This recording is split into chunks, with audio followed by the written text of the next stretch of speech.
پاکستان کا نام پہلے ہی دریافت کیا جا چکا تھا 1933 میں، جسے دریافت کرنے والے ایک کیمبرج کے اسٹوڈنٹ تھے جن کا نام تھا چودھری رحمت علی۔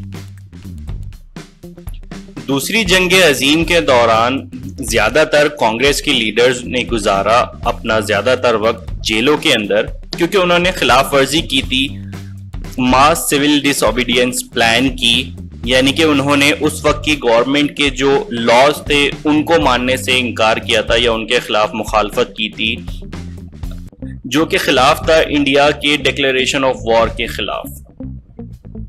اس کو آپ گوگل پہ سرچ کر سکتے ہیں، آپ کو مزید سمجھ آ جائے گا کہ انڈیاز ڈکلیریشن آف وار کیا چیز تھی۔ اس وقت کے دوران یا درمیان قائد اعظم نے جیتا کئی مسلمانوں کے دل کو۔ وہ گزارتے زیادہ تر ٹائم بات کرتے ہوئے بڑی بڑی میٹنگز سے۔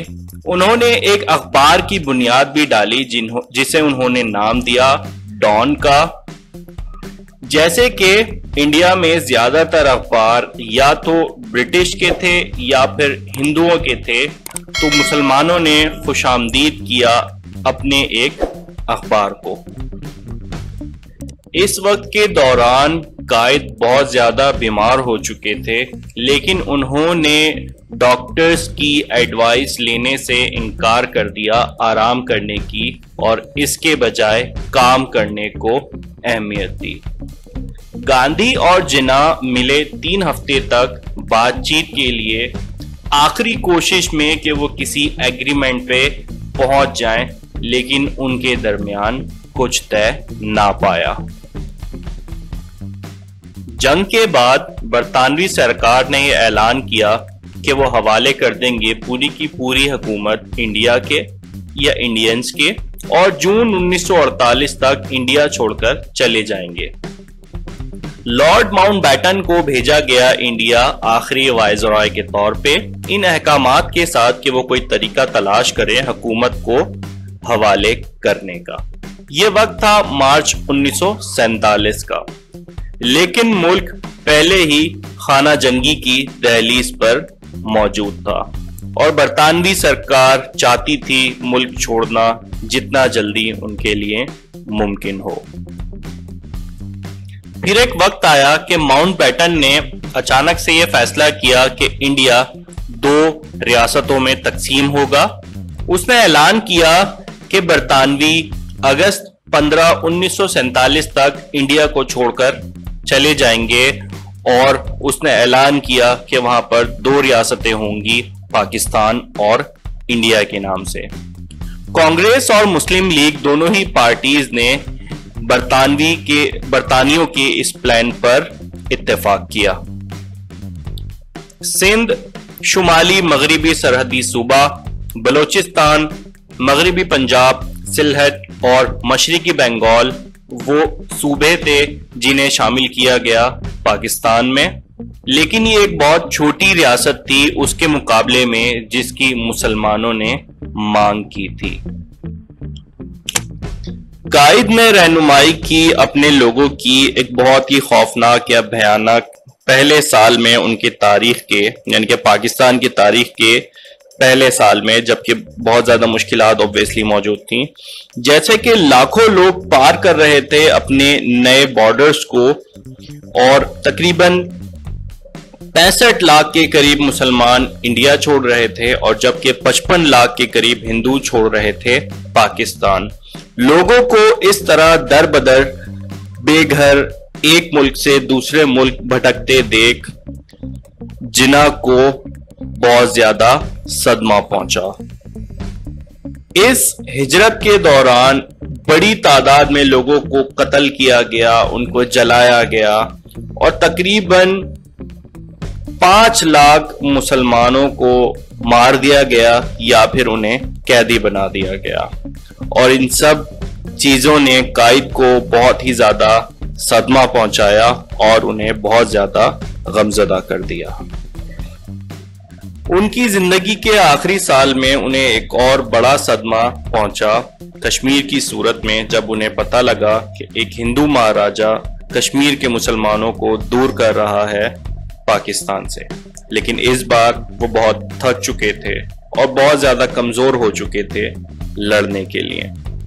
ایک مرتا ہوا آدمی ایک مرتبہ پھر اڑ کے پہنچا کراچی، لیکن اس بار وہاں کوئی موجود نہیں تھا انہیں خوش آمدید کہنے کے لیے، اور اس رات انہوں نے چھوڑ دیا اپنے لوگوں کو ہمیشہ کے لیے، اور انہیں دفنایا گیا شہر کے دل میں جہاں پر وہ پیدا ہوئے تھے۔ تو دوستو یہ تھی سمری پاکستان زندہ باد کی فرسٹ ایئر انگلش کا پہلا چیپٹر ہے۔ امید کرتا ہوں آپ لوگوں کو مزہ آیا ہوگا اور پتہ بھی لگا ہوگا، کافی نالجبل یہ چیپٹر ہے کہ کس طرح سے پاکستان کی آزادی ہوئی۔ میں نے کوشش کی پوری کہ اس چیپٹر کو جسٹیفائی کروں آپ لوگوں کے لیے، آپ لوگوں کو مزہ آئے اور آپ میری ویڈیو کو لائک بھی کریں اور اس سے آپ کو زیادہ سے زیادہ فائدہ بھی ہو آپ کے امتحان میں۔ اب اپنا آپ لوگ بہت زیادہ خیال رکھیے گا۔ اگر میرے چینل کو سبسکرائب نہیں کیا ہے تو سبسکرائب کر لیجئے۔ اس طرح کی بہت ساری ویڈیوز آپ کو میرے چینل پر دیکھنے کو ملیں گی، جس میں لینگویج سے ریلیٹڈ بھی ہوں گی، گرامر سے ریلیٹڈ بھی ہوں گی اور انگلش ٹیکسٹ سے ریلیٹڈ بھی ہوں گی۔ اب اپنا بہت زیادہ خیال رکھیے گا اور آپ سے ملاقات ہوگی کسی نیو ویڈیو میں ایک نیو ٹاپک کے ساتھ۔ تب تک کے لیے اپنا رکھیے گا بہت سارا خیال۔ اللہ نگہبان۔